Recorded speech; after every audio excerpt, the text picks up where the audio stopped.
नमस्कार मित्रांनो, आज आपल्याबरोबर तांबेकरांचा सर्जा इथं उपस्थित आहे आणि गुलालाचा पात्र झालेला आहे. तर आपण जाणून घ्या त्यांच्याकडनं कशी गाडी पळाली आणि फायनलला कसा पळाला. प्रथमतः मी कोकणच्या भूमीला अभिवादन करतो की पहिलीच वेळ आम्ही 20-25 वर्षे नाद करतोय. 25 वर्षात पहिल्यांदाच आलो आणि आई महाकालीच्या आशीर्वादानं आम्ही इथं फायनलला राहिलो, तृतीय क्रमांकास पात्र झालो.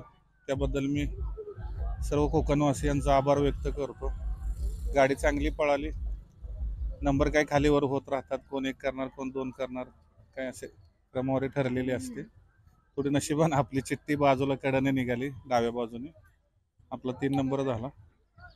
आमचे मित्र आहेत तिथं बटू शिंदे म्हणून, त्यांची खूप दिवसाची अपेक्षा होती की आपली बैल खालती घेऊन या. आज आलो आणि त्यांच्या विनंतीला मान देऊन आणि बक्षिसास पात्र झालो.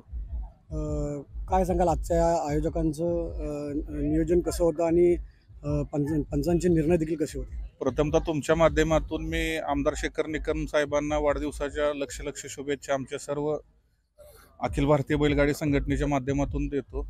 आणि मुंडे ग्रामवासियांनी खूप चांगलं नेटकं नियोजन केलं होतं. स्वयंसेवकांनी चांगल्या प्रकारे व्यवस्था वगैरे पार पाडली आणि आमचे समालोचक असतील, झेंडापंच असतील किंवा या मैदानाचा तिसरा डोळा आमचे पवन यादव असतील, त्यांनी उत्कृष्ट प्रकारे याचं नियोजन आयोजन चांगलं पार पाडल्याबद्दल त्यांनाही मी धन्यवाद देतो.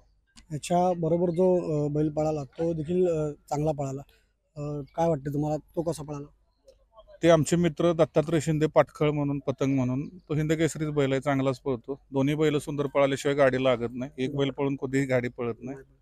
आणि खूप दिवसानं म्हणजे पहिलीच वेळ 3-3.5 वर्षात आम्ही दोन्ही बैल एकत्र गाठली होती आणि फायनल्स पात्र झाली दोन्ही बैल.